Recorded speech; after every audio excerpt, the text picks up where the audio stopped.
todos. É uma alegria muito grande estar aqui com vocês, conhecer essa casa, rever o Carlos de vários anos atrás que a gente se encontrou a primeira vez.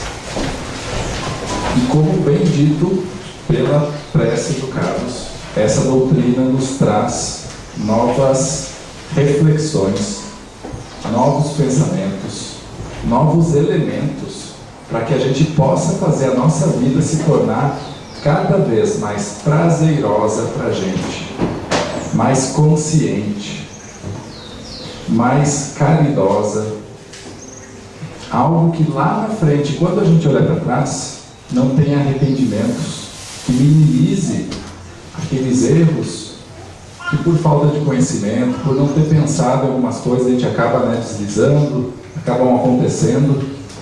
Essa doutrina nos traz um novo ponto de vista, traz algumas coisinhas para acrescentar no nosso pensamento que antes, possivelmente, nós não tínhamos.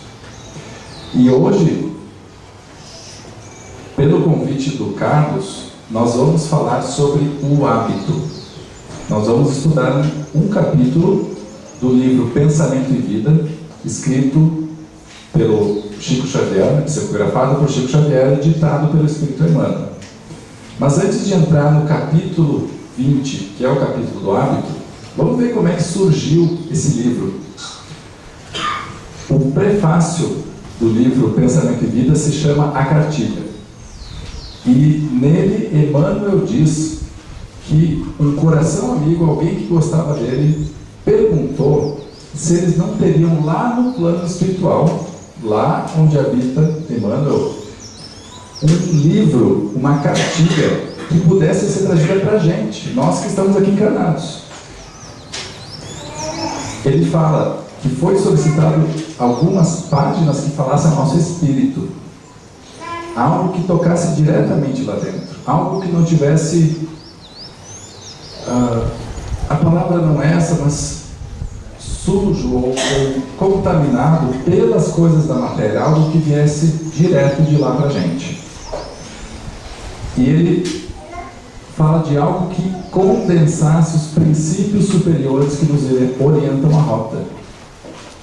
Eu comparo isso aqui a assistir um filme de terror. Sabe quando aquela pessoa, não sei para que abre a porta, está escura, ela entra, ela diz, fique aqui. Ela não diz nem vem comigo, né? Ela diz, fique aqui, eu vou entrar sozinho. Só que nós estamos vendo de fora, a gente já está vendo o perigo lá na frente, né? A gente até já viu o que tem lá na frente.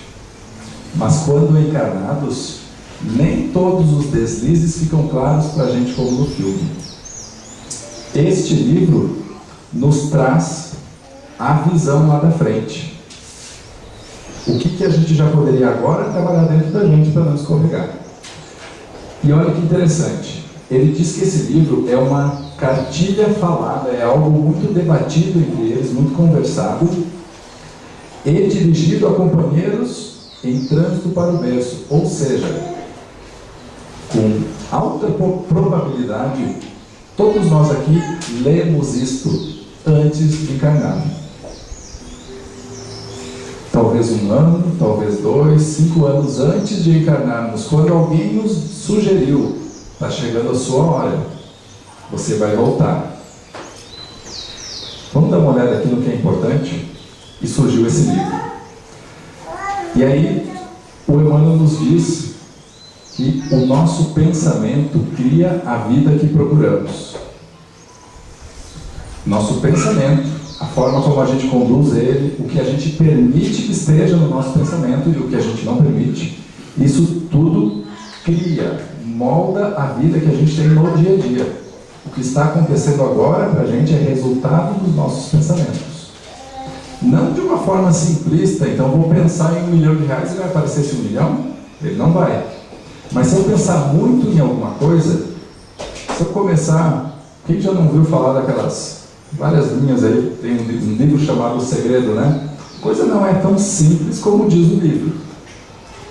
Mas faz muito sentido que aquilo que a gente pensa começa a atrair situações. Começa a atrair condições, pessoas. Mas se o nosso pensamento não está sendo bem conduzido, aquilo de ruim que eu permiti aqui dentro também vai atrair algo para mim.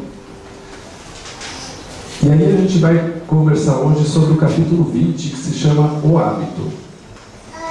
Antes de entrar nele, a gente vai ler uma questão do Livro dos Espíritos, que é a 685. Dentro dessa questão, depois da pergunta e da resposta, tem um comentário de Kardec. A gente quer destacar só essa frase. A educação é o conjunto dos hábitos adquiridos. A educação, a nossa, ela é um conjunto, é uma soma dos hábitos que a gente já adquiriu ao longo desta encarnação e de outras. Porque aquilo que eu já aprendi que se tornou um hábito, que é automático, é o meu jeito de ser. É a forma como eu faço as coisas, é como eu saio no automático. Então entra alguém e traz uma situação aqui. Eu tenho o hábito de ser calmo e pensar, ou de já ficar nervoso. Eu tenho o hábito de cuidar da minha alimentação, do meu corpo, ou de deixar assim mesmo, de ir passando. Então a gente vai acumulando estes hábitos e isso forma a nossa educação. E aí a gente entra finalmente no capítulo 20 mesmo, do livro Pensamento e Vida. E olha que legal a primeira frase de Emmanuel. O hábito é uma esteira de reflexos mentais acumulados. Ele reforça Kardec, né? E ele diz, o hábito é uma esteira, ou seja, uma série de pensamentos que a gente foi repetindo. Isso cria os reflexos. Então a forma como eu reajo, o primeiro, a gente chama no instinto, né? Aquela primeira reação que eu tenho às situações, às pessoas, ao que me dizem, ao que acontece, isso é um reflexo de tudo aquilo que eu já vim construindo. Mas aí ele vai um pouquinho mais adiante e diz que isso opera uma constante indução à nossa rotina. Ou seja, essas coisas automáticas que a gente cria, que a gente constrói dentro da gente, induzem a nossa rotina para que o nosso dia a dia, o nosso jeito de fazer as coisas se repita.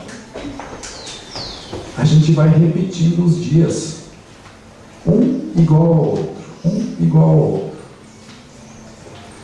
E aí o Emmanuel nos diz que nós fazemos isso não apenas pelo que a gente aprendeu e construiu nessa vida, mas que nós somos herdeiros de milênios. Qual é a nossa expectativa de vida média no Brasil? Deve estar nos 70 anos, eu acho, né? Aqui na Serra a gente vai mais para cima, né? Mas aí, vamos imaginar uma vida de 90 anos, de 100 anos, e depois vamos imaginar, segundo alguns livros que a gente lê, né? Uns 40 anos, 50 anos se preparando, aguardando alguns corações amados irem também para o plano espiritual, se preparando, planejando e voltando. Então vamos botar por cima 150 anos de uma encarnação para outra. Um número assim, uma continha no guardanapo, né? Desde Jesus, quantas experiências todos nós aqui já tivemos? 10, 11, 12, só 10 já dá os 1500 anos ali, né? Então a gente está nas 12, 13 encarnações, herdeiros de milênios há 13 encarnações, desde que Jesus já nos disse isso tudo. A gente vem repetindo e tentando colocar isso tudo como um hábito dentro da gente. E a gente vai indo como barcos, embarcações ao gosto da correnteza, no rio de hábitos aos quais nos ajustamos sem resistência. Hábitos nossos e hábitos dos outros.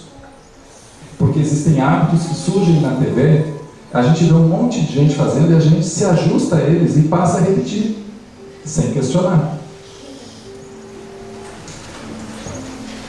Aí ele continua não, ele nos traz na obra Roteiro, outro livro de Emmanuel, no capítulo 2, falando dos hábitos seculares. Ele nos diz que os conhecimentos adquiridos por nós e os hábitos arraigados, ou seja, aqueles que estão presos, eles fazem parte da gente, eles estão arraigados nos séculos, aliás, profundamente arraigados nos séculos, né, lá de trás a gente vem construindo, E aí jazem dentro da gente em forma estática de intuições e tendências.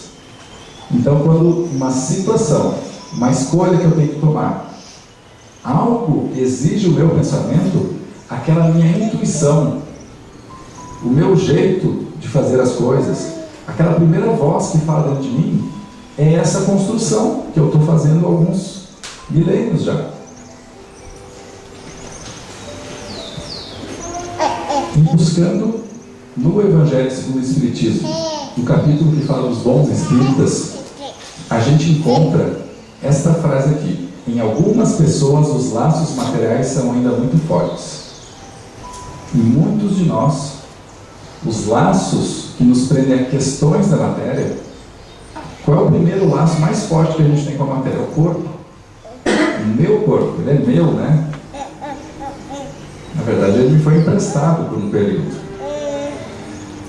A casa, o carro, a imagem que eu estou aqui tentando passar para vocês, o que eu imagino que vocês estão pensando de mim, tudo isso eu vou me apropriando e tenho dificuldade de largar.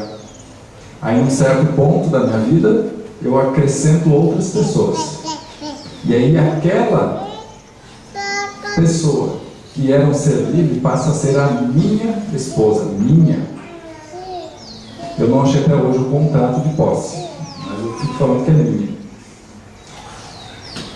E a gente acaba se prendendo mais a questões deste mundo, que é passageiro, do que questões do outro mundo, do plano espiritual, que é de onde a gente vem para onde vai voltar. E aí Kardec diz: quando a gente está nesse ciclo, preso nisso tudo, é difícil de romper com os gostos e hábitos. Fica mais difícil eu mudar um hábito quando eu me dou conta de que ele não é bom para mim. O que a doutrina espírita traz de muito legal para a gente?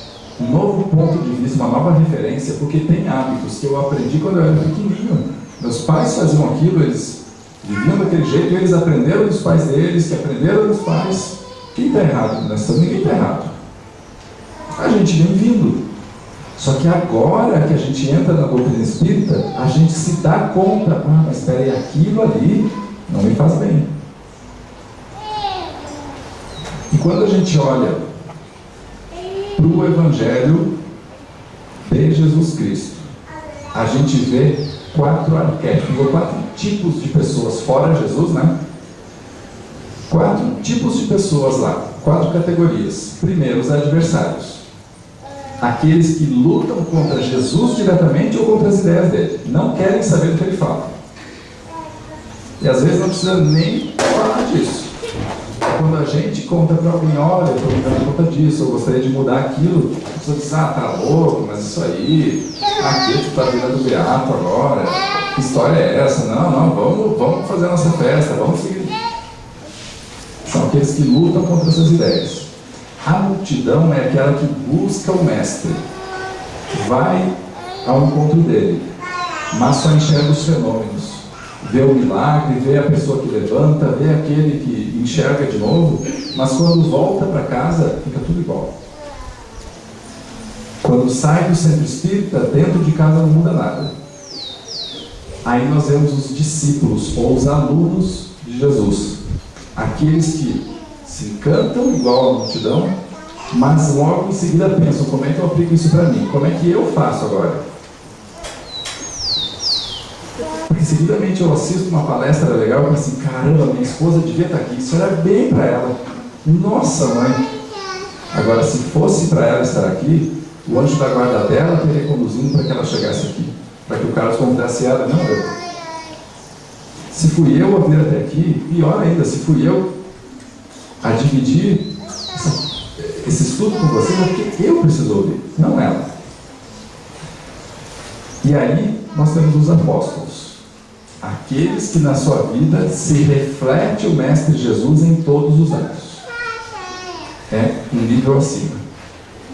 Se fôssemos pensar em esportistas, teríamos aqui as pessoas que não praticam nada, estão sedentárias. Aqui o jogador de futebol de final de semana, né, vai lá, dá uma jogadinha, volta, assiste. Esse aqui começou a treinar Somos nós quando começamos a caminhar e a gente começa a se preocupar, tira um pouquinho daquilo que não faz bem comer. Esse aqui é o maratonista já, né? Esse aí está com tudo. A questão é que todos nós, quando resolvemos mudar a nossa vida, melhorar ela, a gente precisa sair do meio da multidão para buscar nos tornar discípulos. Ou seja, quando a gente ouve, quando a gente lê, quando a gente descobre uma coisa nova, a gente não se pergunta mais como é que o meu vizinho faz isso, porque ele é chato, ele é isso, meu colega, minha esposa. Eu paro de olhar para os outros e olho para mim.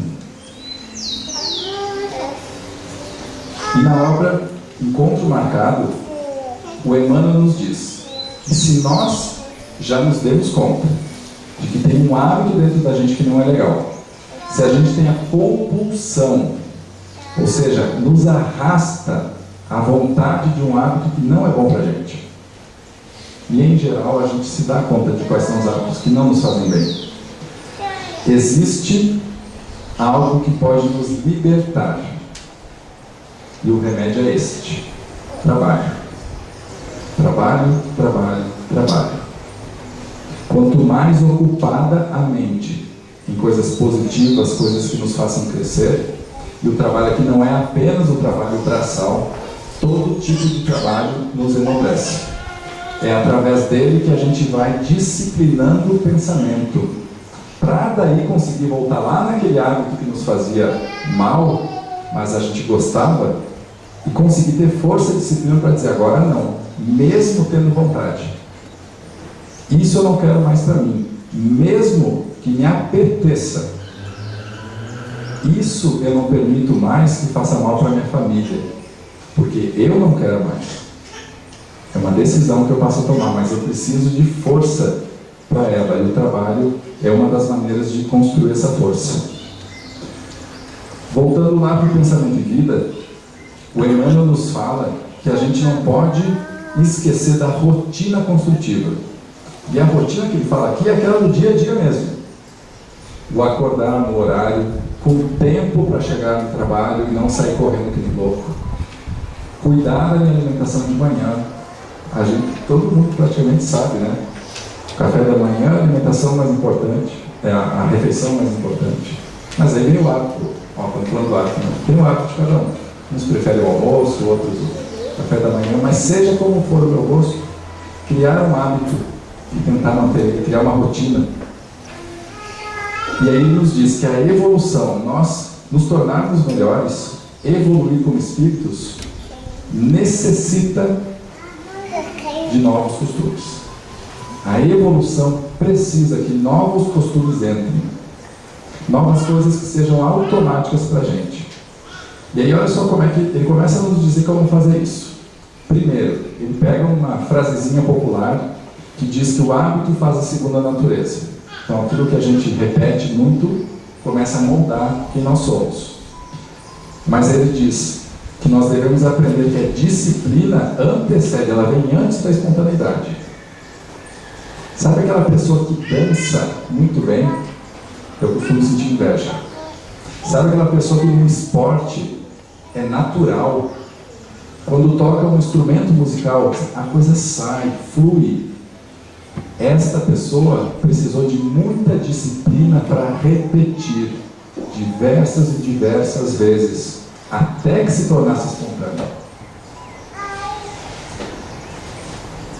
E olha que lindo quando ele diz que essa disciplina que antecede, que vem antes da espontaneidade, com ela nós atingimos mais facilmente nossa redenção, nosso crescimento espiritual. É com ela que a gente evolui ao ponto de não mais necessitarmos encarnar um dia. Provavelmente não nesta encarnação aqui, vai levar algumas ainda. Mas é através da disciplina que vai ser espontâneo ser bom, ter pensamentos positivos, olhar para as pessoas e não julgar. Quando vê uma situação, sempre pensar na saída melhor para todos. Isso tudo é o que vai se tornar espontâneo na gente. E aí no livro Seiva de Luz, o Emmanuel começa a construir algo para a gente bem legal. Quando ele diz assim: suspiramos por burilamento pessoal. Todos nós temos vontade de melhorar aquilo que não está legal. Uma das primeiras coisas que a gente pode pensar é nas nossas brigas dentro de casa. Quando tem um desentendimento, por que ele aconteceu? Porque alguma coisa dentro de mim não está legal. Porque se tivesse, eu não me irritaria, eu não me incomodaria com a dificuldade de quem vive comigo. A gente só se incomoda com os outros porque algo dentro da gente ainda não está 100%. Quando a gente deixa tudo 100%, a gente observa os outros. A gente vê o erro, a gente percebe, mas não incomoda, não tira do sério. E possibilita pensar: como será que eu ajudo essa pessoa que eu amo? Então nós queremos esse burilamento, esse crescimento, mas não devemos esquecer as disciplinas que antecedem esta formação. De novo ele fala da disciplina. E disciplina é uma escolha. Eu escolho que a partir de hoje eu não quero mais aquilo. Eu escolho. E amanhã, quando eu fizer essa escolha, não vai ser prazeroso. Porque eu quero fazer como eu fazia antes. Eu estou acostumado, eu me sinto seguro em ser como eu sempre fui. Eu sinto prazer com aquilo que eu fazia. Mas por algum motivo eu decido que a partir de agora eu não quero mais. Não importa o que eu sinto e não importa o que os outros me dizem. É uma decisão minha. E aí, a gente continua nesse capítulo 55 aqui do livro Cerca de Luz, aonde o Emmanuel nos dá 10 dicas do que nós já poderíamos começar a mudar dentro da gente. E ele fala de ter a disciplina, de ser fiel ao desempenho dos próprios deveres. Disse que ia fazer, faça. Façamos. Nós assumimos, vamos até o final. Vamos cumprir. Ter a disciplina de fazer o melhor que pudermos aonde a vida nos colocou. No trabalho, na família, com as pessoas, a cidade que Deus escolheu para a gente, o país que Ele nos deu, aonde a gente está, fazer o nosso melhor. Construir a disciplina de auxiliar aos outros sem nenhuma expectativa. Fazer porque dentro de mim eu decidi fazer o bem, não porque estou esperando algo do outro, um reconhecimento. O Emmanuel fala de aperfeiçoar as palavras que saem da nossa boca, porque elas dizem muito sobre o que está dentro da gente e elas têm muitos compromissos para a gente.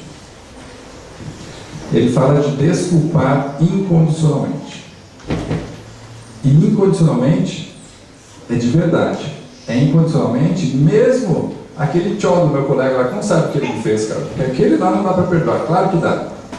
Ali não tem nenhuma vírgula dizendo perdoe menos aquela pessoa. É tudo. Ele fala de criar disciplina de nunca prejudicar a quem quer que seja.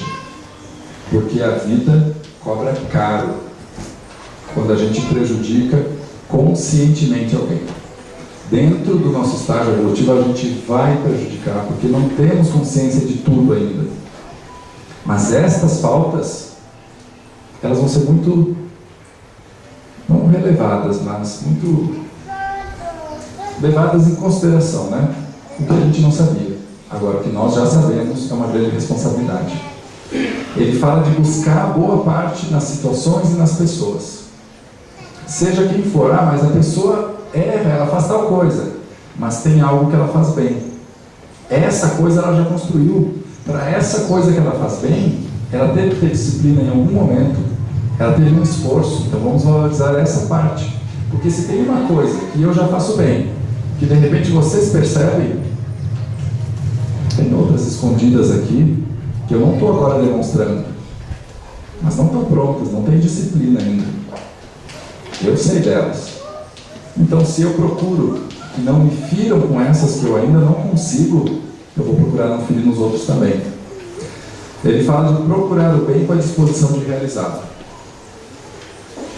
Mas eu nunca fiz nada de mal. E se você tem uma empresa, imagine que aqui é uma empresa e a gente produz livros. A gente escreve, junta as páginas, grampeia e vende. Aqui é uma empresa. Cada um aqui faz uma coisa, um escreve, outro grampeia, outro junta, outro corta Aí a gente compra uma máquina, bota aqui a máquina, e diz lá na embalagem que ela vai grampear tudo automático. Ele bota um, ela encrenca, ele bota mais dois e não dá, daí o cara diz, toca esse troço fora, vamos seguir como a gente estava. Pois bem, esse investimento que a gente fez na máquina, a gente quer que retorne, né? Existe um investimento de amor gigantesco para cada um de nós estar aqui. Gigantesco. 2 pessoas precisaram se unir, se amando, nem que fosse por 2 minutos. Existiu amor naquela união, por 2 minutos. Se essa foi a cota de amor que aquelas pessoas eram capazes de dar naquele momento, foi o suficiente para que a gente estivesse aqui. Outros vão assumir, para continuar essa cota de amor que nos é merecida. Mas além destes todos, tem o plano espiritual, tem aqueles que escreveram, botaram o seu nome lá dizendo, olha só, o Lucas tem suas faltas, mas por favor permitam que ele reencarne, que ele tenha uma oportunidade, que um dia o Carlos chame ele para falar e ver se ele redime um pouquinho, que já falou muita besteira no passado. Alguém assina, porque nós não temos crédito. Alguém acima da gente diz, não, vamos lá, ele vai se esforçar. Existe uma cota de amor muito grande para a gente estar aqui. Nunca se desesperar. Está acontecendo algo, não sei o que fazer, vamos parar, vamos olhar, vamos refletir, perguntar para alguém. E por último ele diz, criar a disciplina de que os outros, sejam quais forem, são nossos irmãos e filhos de Deus.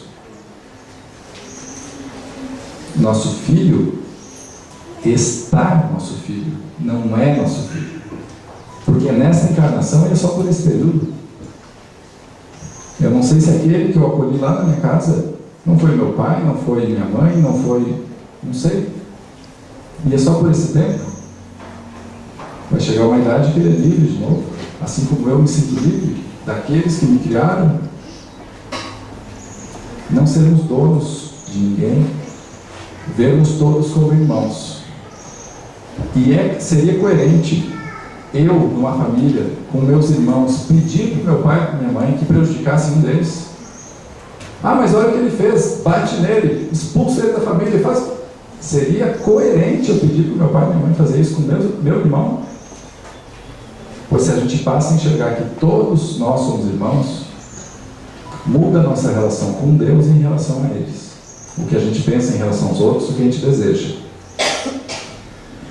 E aí o Emmanuel nos fala que somente adotando bondade e entendimento, buscar fazer com um pouquinho mais de bondade, de carinho, de respeito, de atenção para os outros, né? Aquilo que a gente faz, um pouquinho mais de entendimento, de que as pessoas às vezes têm dias ruins, que elas não aprenderam talvez isso que a gente está aprendendo agora aqui, elas não sabem tudo que a gente sabe. Adotando a bondade e o entendimento, com a obrigação de nos educar. Então a gente olhar para a gente e dizer, não, eu preciso, eu agora quero ser um discípulo, eu vou buscar para mim. E o dever de servir como hábitos automáticos nos alicerces de cada dia. É exercitar isso, repetir diversas vezes, para que fique automático. Eu tenho uma dica. Tem um lugar que eu conheço, estou conhecendo faz meia hora. Sentei ali, me senti bem, já pensei, poxa, se eu não tivesse numa casa lá, eu podia começar a frequentar essa. Eu podia, depois de um tempinho, começar a ajudar alguma coisa aqui. Podia começar a trazer os pirulitos, as balas agora. Eu podia voltar talvez mês que vem, depois a cada 15 dias, e de repente eu ganho uma oportunidade de exercitar a bondade e o entendimento. Para quê? Se ainda me é difícil com alguém próximo a mim, se na minha família Deus fez aquilo que faz com todos nós, aquela sabedoria imensa de as pessoas com quem eu tenho dificuldade fazer com que a gente nasça juntinhos, na mesma família, para que logo depois de criar um hábito aqui, porque aqui é barbada, gente, eu falo sorrindo para vocês aqui, ninguém aqui está pisando no meu carro, é muito fácil.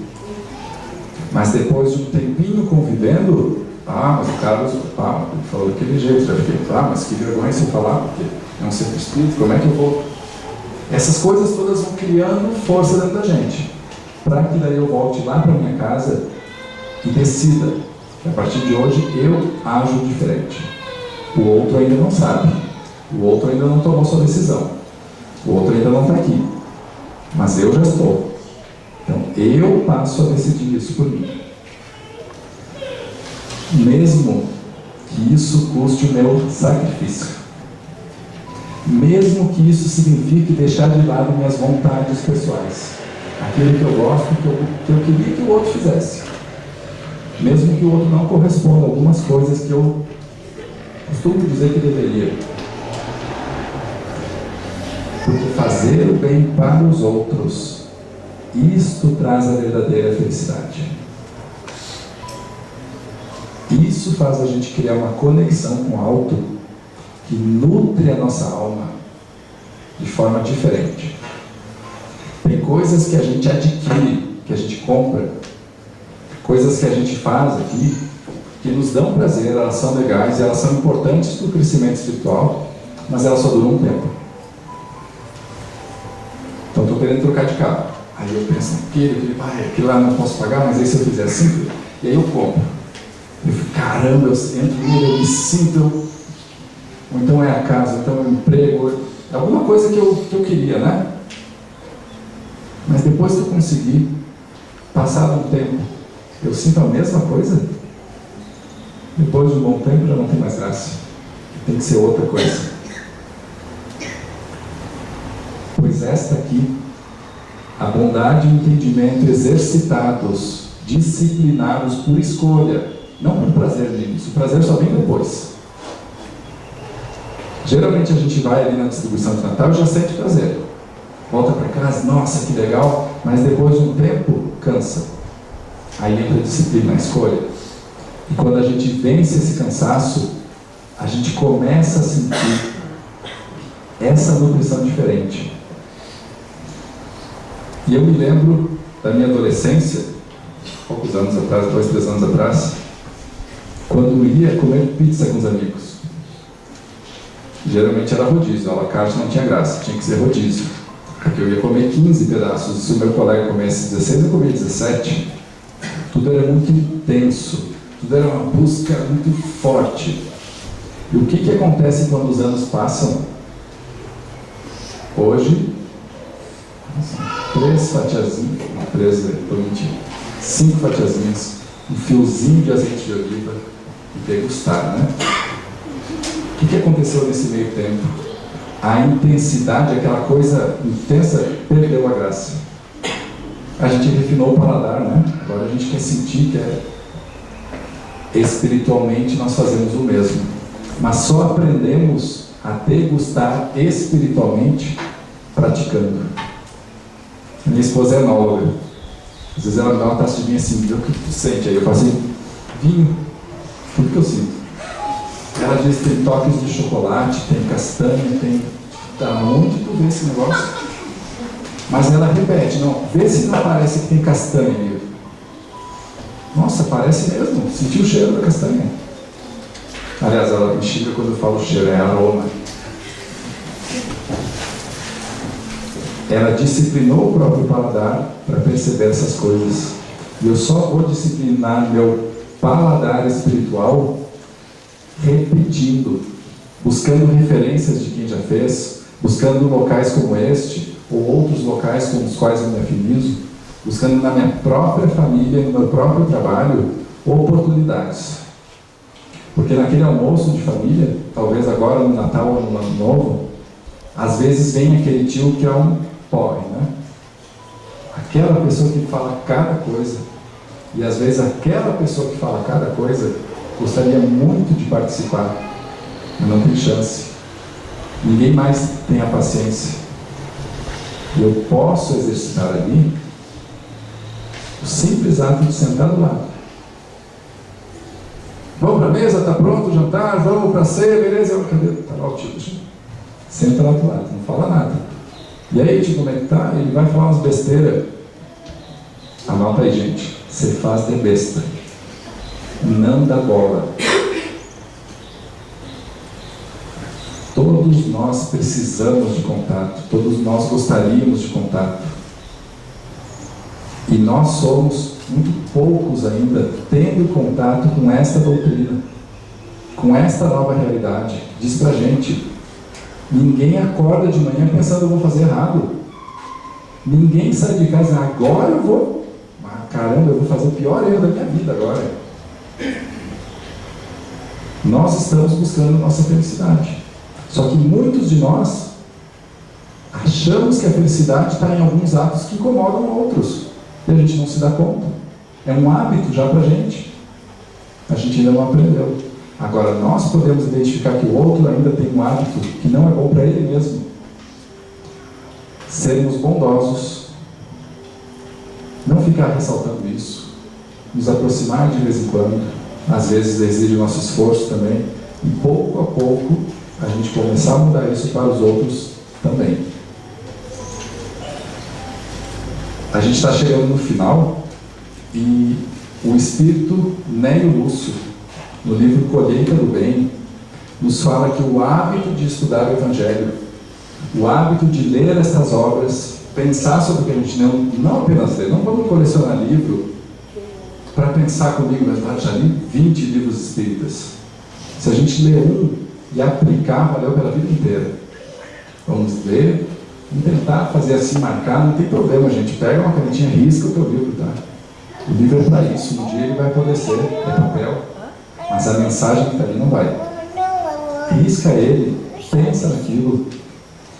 E o Espírito Nélio Lúcio nos diz, o hábito de estudar o Evangelho é um exercício de imantação do nosso espírito com as esferas superiores.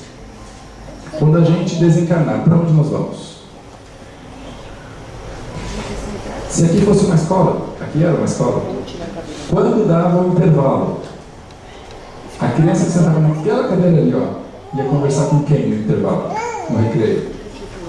Com outras crianças que tivessem alguma coisa em comum. Nós, no intervalo do nosso trabalho, conversamos com quem? Com alguém que tem no mínimo um assunto em comum com a gente. Aquele cara que só fala aquelas coisas lá, eu não procuro, né? Eu procuro alguém que eu gosto de conversar. A gente se aproxima e atrai quem tem pensamentos e hábitos similares aos nossos, positivos ou negativos. Pois estudar o Evangelho de Jesus e estudar essas obras, não apenas as espíritas, todas as obras que trazem coisas positivas, é um exercício de atrairmos as esferas superiores. Porque toda vez que eu penso, aquele exemplo lá de comprar algo, eu emito um pensamento, eu atraio pensamentos similares. É um pensamento, tem mais gente pensando nisso, eu atraio essas situações. Mas como geralmente isso é só, preciso comprar uma calça, né?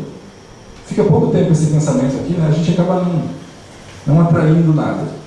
Agora, se eu sou apegado a comprar, se eu sou viciado em comprar, aí esse pensamento já não sai mais daqui. Aí sim eu começo a atrair coisas, circunstâncias, pessoas para perto de mim.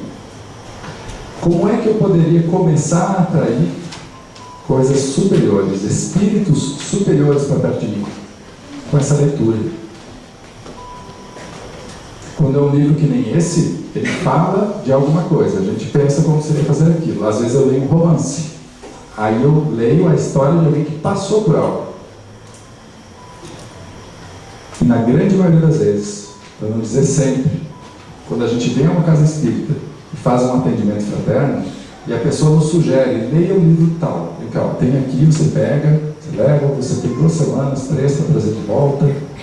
Naquele livro, um pedacinho dele tem uma história que fala de você. Fala da nossa necessidade. Algo ali é para a gente compreender.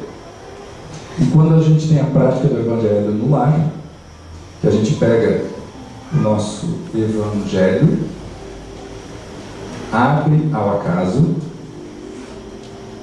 tenho certeza que já foi explicado aqui como fazer o Evangelho. E a gente lê aquele trechinho, né?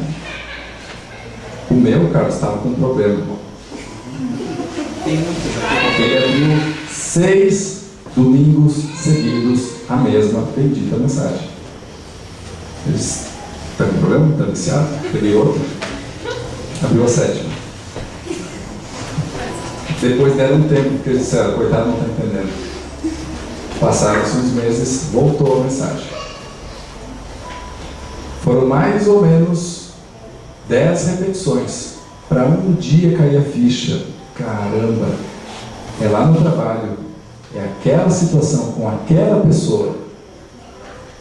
Porque em casa a gente já tinha escrito, não, aqui ó, entre eu e você aqui, o pequenininho, tá, então tá, vamos mudar isso. Ali com o pai, isso, tá com a minha sogra. Mas tinha uma situação que não tinha caído a ficha ainda. Através da repetição, da disciplina de estudar, um dia tinha acontecido um probleminha na sexta. No domingo abriu de novo. Aí a ficha caiu. Então era isso. Estava sendo repetido, porque provavelmente tem um compromisso assumido há muito tempo ali. E esta é a oportunidade de dizer, a partir de agora eu escolho não mais ficar preso nisso. Independente do que o outro decida, eu não quero mais essa situação para mim. Eu decido fazer diferente. Esta é uma das coisas mais belas que o Espiritismo nos dá. A escolha de quebrar com padrões que nos foram ensinados. Esquecer as coisas ruins que por hábitos, que não foi nem culpa do meu pai, da minha mãe, do meu avô, não foi culpa. A gente veio vindo, né? As coisas eram tão difíceis para quem vinha para cá, em qualquer lugar, né? E foi tudo ensinado assim. Mas a partir de agora, eu escolho pegar o que me deixaram de bom, lembrar do que me fizeram, que não foi a melhor escolha, mas botar uma pedrinha em cima, sem mais ressentimento, sem raiva, sem culpas para ninguém. A partir de agora, obrigado pelo que eu tive. Obrigado pelo esforço que tiveram para que eu chegasse até aqui. Obrigado pelas pessoas que eu nem conheço, mas de alguma forma participaram disso também. Porque hoje eu tenho a oportunidade de vivenciar tudo que eu estou vivendo. E sem essas pessoas eu não estaria aqui. Se elas erraram, eu também erro. Mas agora eu decido que eu quero tentar diferente. E quando a gente toma essa decisão, não muda de hoje para amanhã. Mas uma pedra já sai daqui do ombro, gente. Uma cobrança que eu tinha aqui, que era uma pedra na minha mochila, eu largo e fica mais leve, fica mais fácil. Aí aquela mesma situação repete. Aquela mesma pessoa entra ali pela porta e eu já não sinto mais aquele incômodo.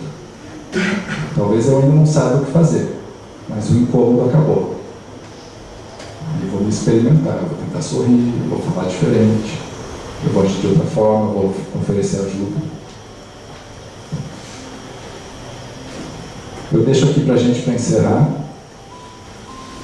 essa palavra belíssima do Chico, que o bem que nós praticarmos em qualquer lugar será o nosso advogado em toda parte. O bem que a gente planta sempre floresce e sempre nos encontra quando a gente está precisando de alguma coisa.